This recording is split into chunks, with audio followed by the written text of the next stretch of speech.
Welcome to the Practical Growth Podcast. I'm your host, E.B. Johnson, top writer on Medium.com, published author, and master practitioner of neuro-linguistic programming. You've landed on the podcast that takes you on a journey into the heart of relationships and self-discovery. This is a must listen for those who are ready to overcome their toxic relationships and their toxic patterns. You can expect real talk, practical guidance, and raw and relatable guests that you'll be talking about for weeks. Let's get into it. Hello, my lovelies, and welcome back to another week and another new episode of the Practical Growth Podcast. It's me, your host, EB, neuro-linguistic programmer and certified coach, here to walk you through another informative and enlightening episode. And what is today's episode going to be about? None other than my favorite topic, the narcissistic family. That's right. We are going to be talking about the narcissistic family structure, what it looks like, what it really does, and why it's so hard for us to wake up and break the patterns that are instilled in us by these narcissistic family systems. Because let's face it, right? A narcissist doesn't just fall off of a magical tree and into our lap when we're ready for a romantic relationship. They start somewhere. And our malleability all starts somewhere. And more often than not, when we break that down, it starts in the narcissistic family system. So understanding how these families work is absolutely imperative, not only to like our personal internal healing journey, but also to building better relationships, creating more mental and emotional stability, and even manifesting more material and commercial success for ourselves. It all comes down to understanding these toxic family systems that we came from and better ways to overcome and triumph over them. Just before we get started, though, I am super excited to announce my new micro coaching programs. This is a great solution for those of you who were curious about one-on-one coaching, but weren't really sure if you had the time commitment to give. And for those who are really, really busy and just want a very quick, direct way to kickstart their personal healing journeys. This first program that I've released is called Radical Road, and it's specifically aimed at helping narcissistic abuse survivors reconfigure the way they do everything from self-esteem building to approaching their next relationships. So if you would like to learn more about that, head over to therealebjohnson.com and you can find everything right there in the growth shop. These programs are 4 weeks. They're totally digital and delivered to you by email. And what's super, super cool about these super focused micro coaching programs is that at the end of your 4-week program, you have the option to book a 40-minute post-course strategy session with me. Totally optional, up to you. So again, if you want to find out more about these new, really awesome micro coaching programs, head over to therealebjohnson.com and click on the growth shop. Now, narcissistic families. What the heck am I talking about, right? Because usually when you type in narcissist on the internet, you get a plethora of articles that talk about husbands and boyfriends or, wives, sisters, whatever. There's not a lot of talk specifically about the narcissistic family as a whole. And trust me, as someone who grew up in one, it's very, very real. Now, these families are complex. They are extremely dynamic and nuanced, and they're extremely abusive and toxic.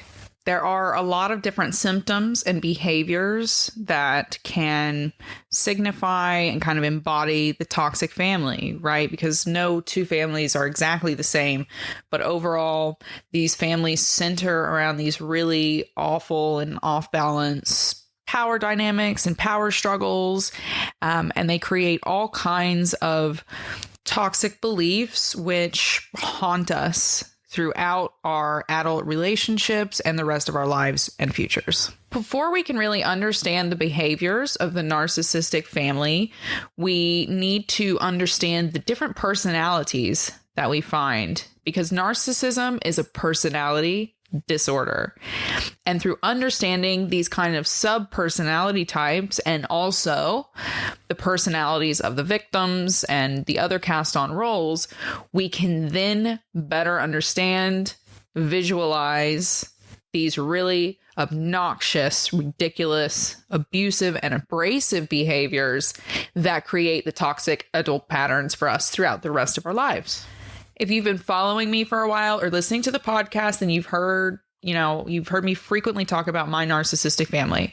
The family that I came from had at least 3 to 4 narcissists, like for sure, if they had gone to the doctor, identifiable narcissists. Now, that is not always the norm. It doesn't have to have 3 narcissists, but generally in the narcissistic family, there's at least 1 or 2 narcissists who kind of take over that entire top of that power pyramid. Okay. They can be covert. They can be overt. It's not uncommon to see an overt and a covert narcissist working together as heads of a family. One of them might act like the victim. They might always play the victim. Like my mother always played the victim to gain power within the family. And she used a ton of little micro manipulations to break us down and get us to say and do what she wanted. But they can also come off as, this is an interesting one, like a Pharisaic. Okay. So a Pharisaic, the Pharisees in the Bible, they make a grand show of who they are as a parent. This is way more than covert narcissism. It's more communal narcissism. This is the person that projects themselves as the perfect parent in public.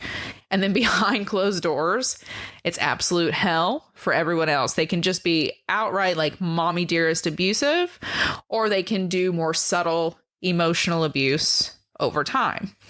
And then you can also find your typical overt narcissistic monster who's just super abusive, oozes toxicity and negativity on top of everyone.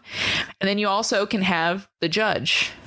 It's another type of narcissist that you find at the top of this narcissism pyramid, this power pyramid in the narcissistic family.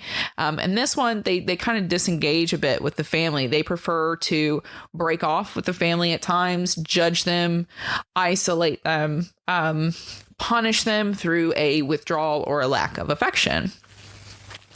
Now, in this narcissistic family, though, outside of those personalities, you then find an enabler.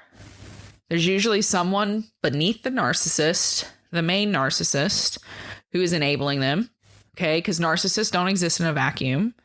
For them to successfully exert power, they have to be surrounded by people who let them act that way, or who validate their abuse to the outside world, right? So in narcissistic families, you usually find the narcissist pairing with someone who is passive in the relationship. So they can still be, domineering with other family members, but when it comes to the narcissist, they're going to be totally passive and submissive. And this enabler is always seeking approval from the top narcissist.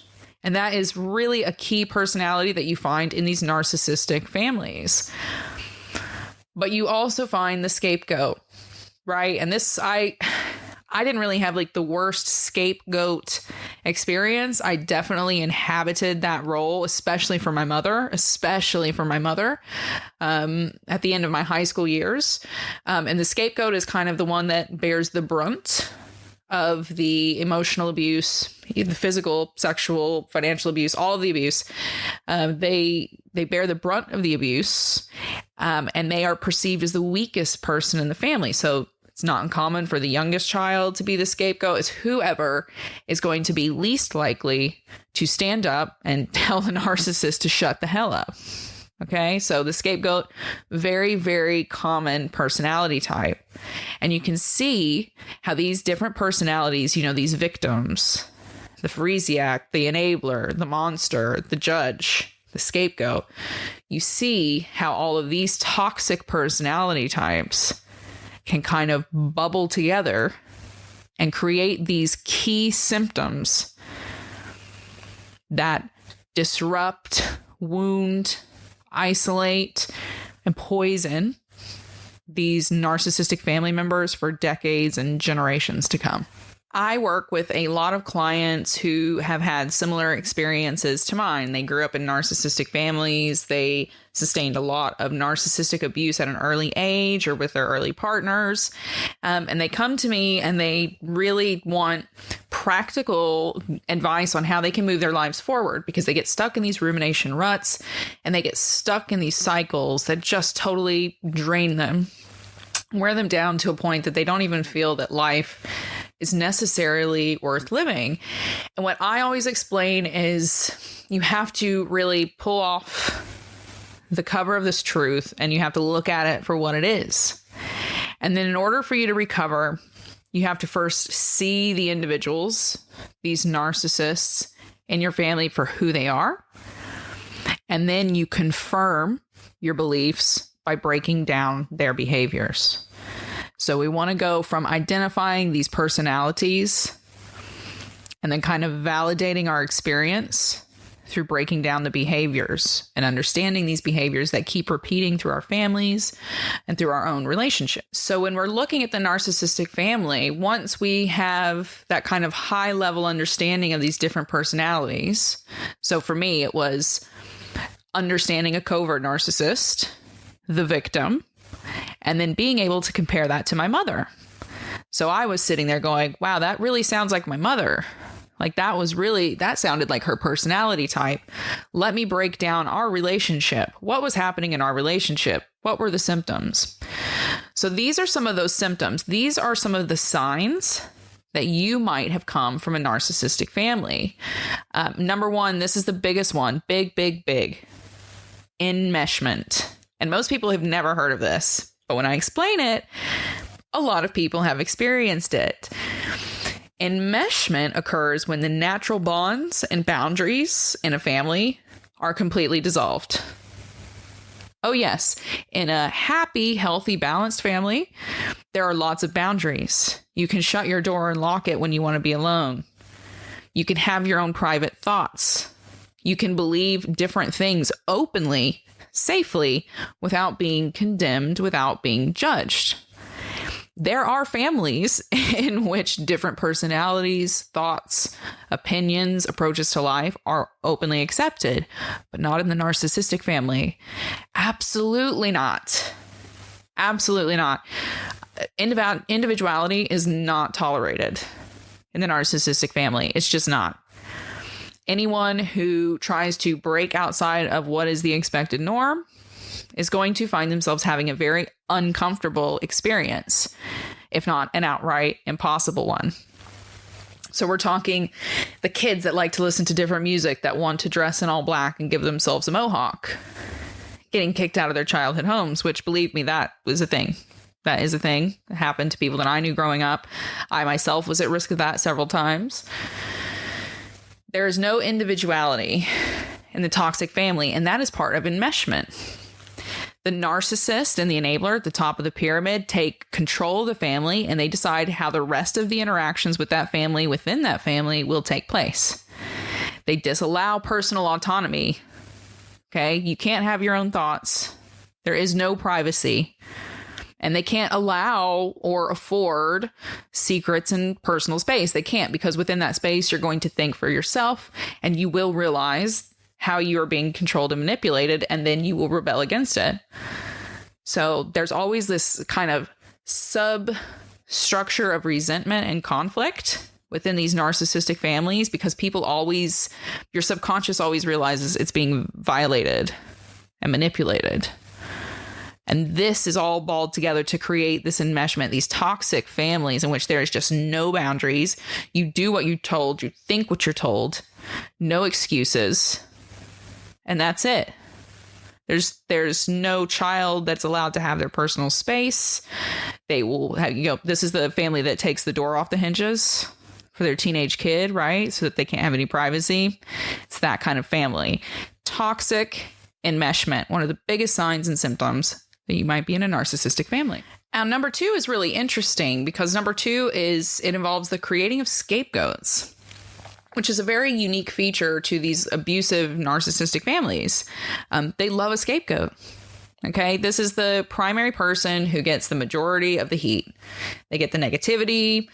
When things go wrong, they'll get blamed for them, even if they had like nothing to do with it. Like I used to get blamed all the time for my mother's temper tantrums, unless it suited the other adults around me to also point out her flaws, right? I got blamed for it all the time. Well, if you just didn't say that or do that, or if you had just worn that or gotten this grade, then she wouldn't act that way. I was constantly made responsible for the feelings, the happiness of the adults around me. And so because they were all miserable, that means that there was more than once when I got the brunt of the abuse. It didn't matter. It didn't matter because I was the weakest member of the family. I was the youngest. By a long shot, my closest brother was 13 years older than me, right? So the scapegoat gets all the burden of the blame games. But what's cool about this is that more often than not, the scapegoat of the family becomes the cycle breaker because they do get broken down to the point that A, they usually get ejected from the family. B, they usually become highly successful because they are driven to support themselves independently or to get away from what they came from. And because they get ejected from these families, they usually become the truth tellers that expose what's going on in these families. And so that is the silver side, the silver lining of being the scapegoat, which is a unique feature to the narcissistic family. Number 3, a symptom that is really important to look out for these days is the wall of traditions. It's very, very common for communal and covert narcissists to use tradition in order to control their families. So you heard me talking about the Freesiac as the communal narcissist that's usually within the family. So the perfect parent, right? They go to all the PTO meetings and they do the bake sales. But when you get home, it's all about them and they don't really give a damn about their kids or their family or anything else. They just want to project whatever their perfect projection is that they have in their minds. These people, they love to use tradition and assumption to hide what they're doing. Right. So if someone's showing up to all the PTA meetings and they are doing all the things at the school and their kids are doing really well and getting the good grades and they're in band and they're in football, then they can't possibly be abusive. Right. That's the wall of tradition. And that's the wall of assumption that you very often see in the narcissistic family. Number 4, in the narcissistic family, there is always a total failure of accountability. Narcissists can't be accountable. Covert, overt, malignant, benign, whatever. They're not going to take responsibility for it. Because for them to take responsibility for something they've done wrong is to admit that they did something wrong, which is then to admit that maybe some of their insecurities are true, which would completely shatter them.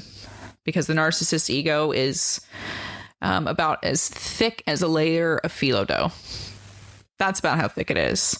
So the narcissistic parent, the narcissistic sibling, they want control and power because they want to mask their insecurities. And that's all they're concerned about.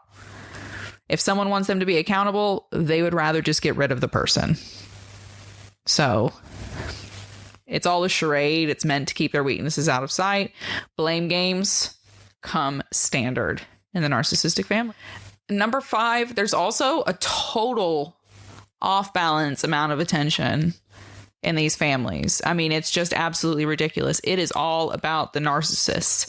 However, that has to happen. So in my family, again, it was the covert narcissist.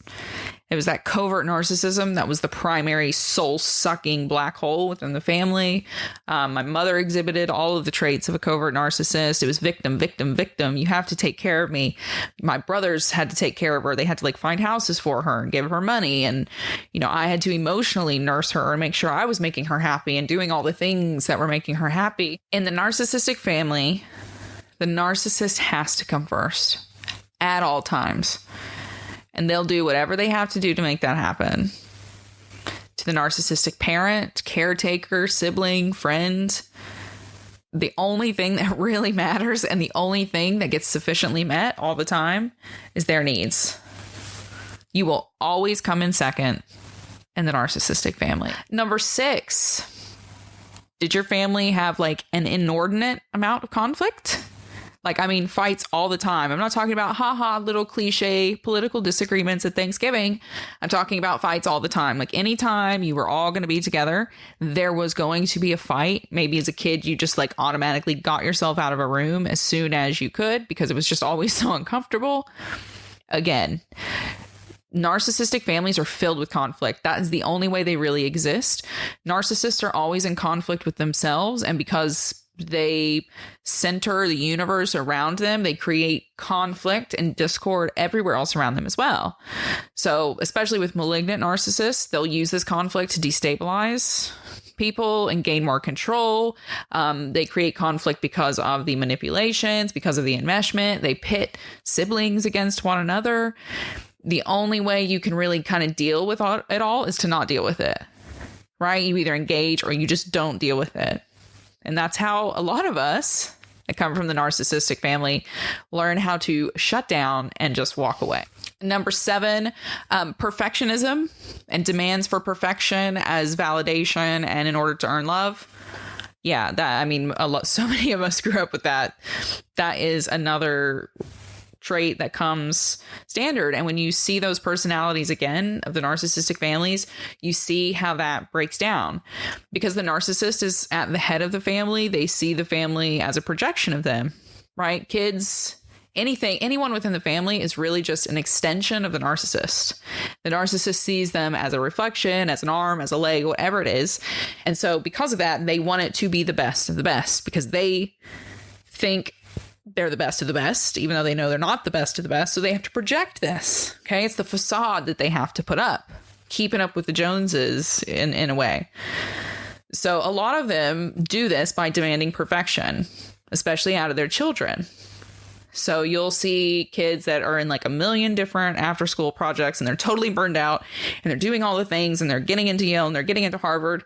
It's not uncommon to find a whole stack of narcissists right there behind them, because a lot of these children, especially in these abusive, poisonous, toxic families, they learn that they have to perform for love and that they have to perform for safety.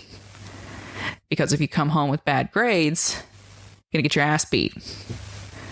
Or maybe you're going to get rejected. Okay?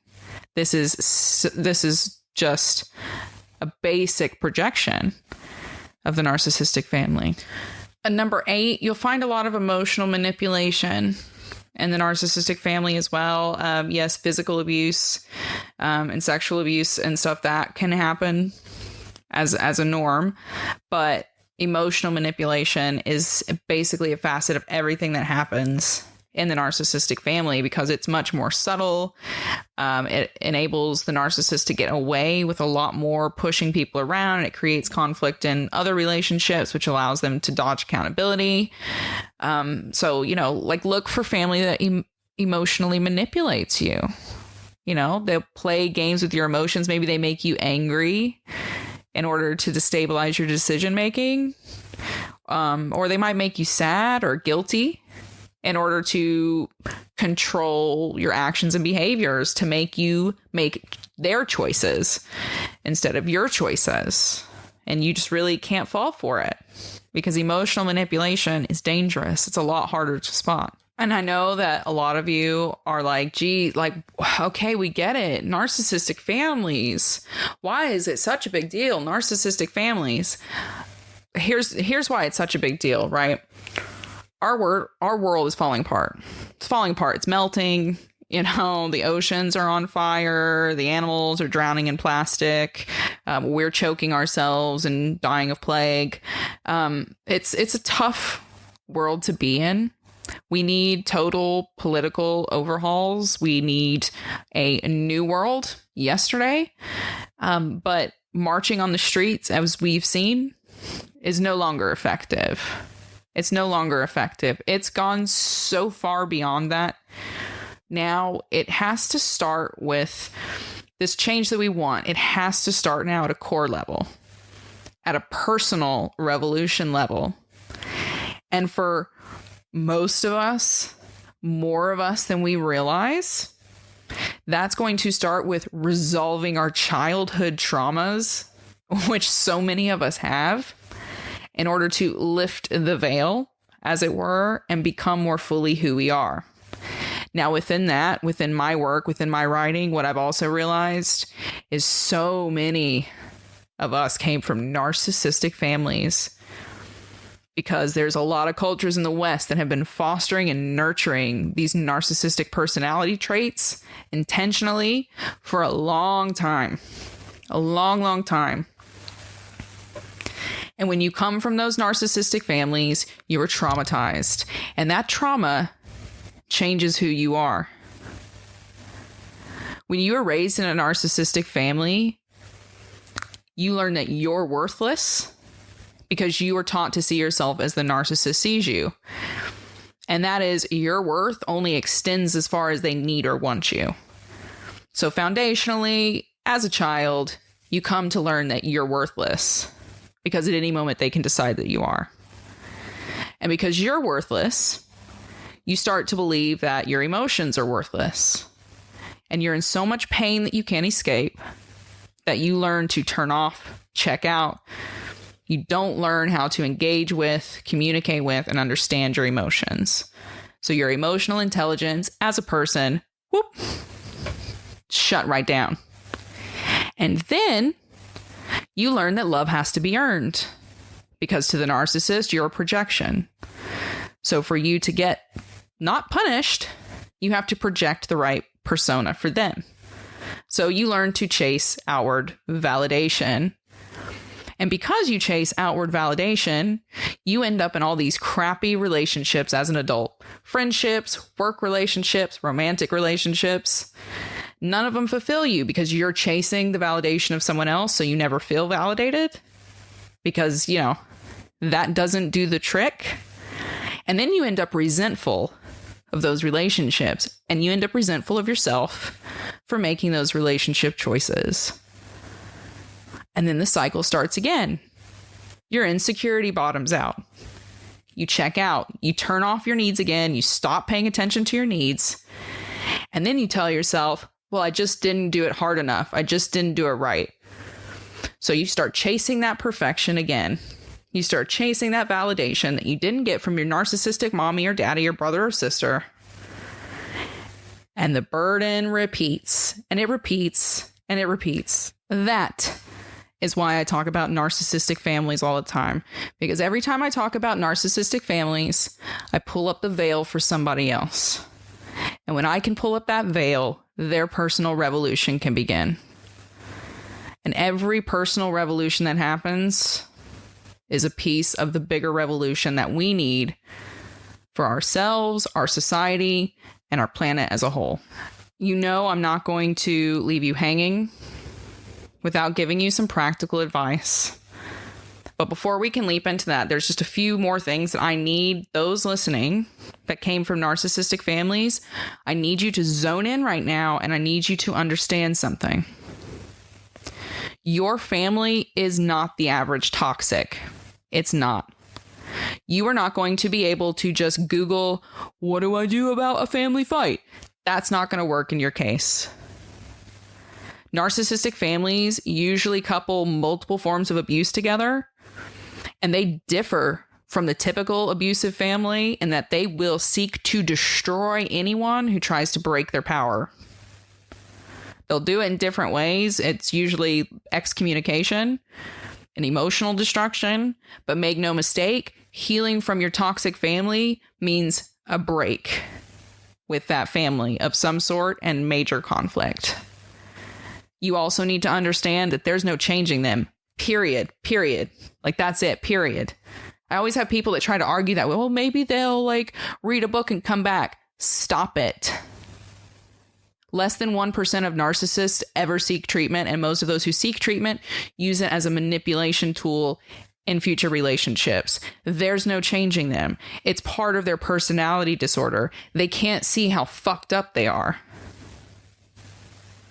So the sooner you come to terms with the fact that they're gone, that mother and father that you've been dreaming about, that you've been wishing for, that you were writing down on your Christmas list as a kid, they're dead. They never existed. They're gone. So mourn them and move on. Because the parents that you have, the siblings that you have, that's what you have. and no amount of healing you is going to change them. So let it go. You also need to know that no contact is more often than not necessary. Maybe it's not forever. In most cases, it needs to be. But with a narcissistic family, no contact, as in no contact, is key for you to get the space you need to rebuild and fall in love with yourself. Before you jump into these kinds of tips and techniques and approaches I'm going to give you, you also need to come to terms with and embrace the fact that you're going to be healing for the rest of your life. That's it. That's it. Unfortunately, you will be cleaning up the mess that they left in your life forever.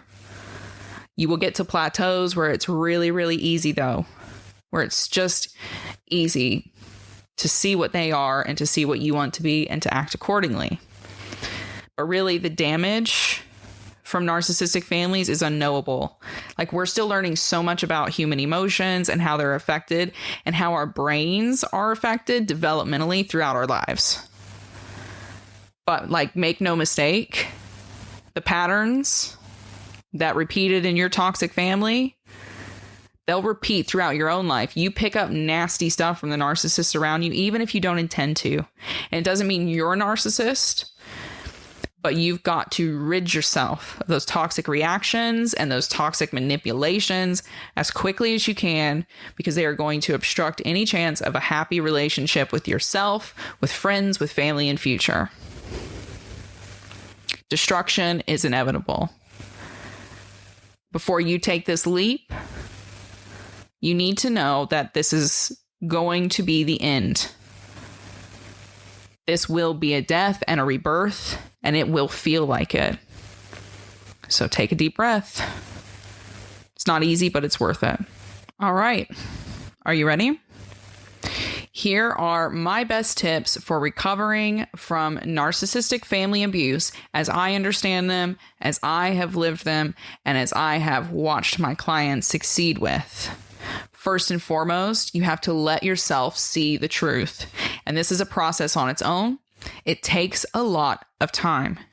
You have to take off those rose-tinted glasses. You have to stop pretending you have the Leave It to Beaver Cleaver family, and you got to see them for who they are. Admit that your mother is toxic. Admit that your siblings or your father, they don't reflect who you are. Their faults and their behaviors are theirs, but you need to see them for what they really are, how they really treat you, and most importantly, how they treat others, because that's really where we most easily see the flaws.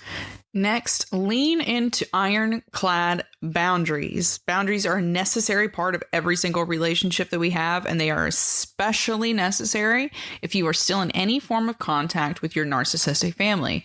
When you set boundaries, you take away power from the narcissist.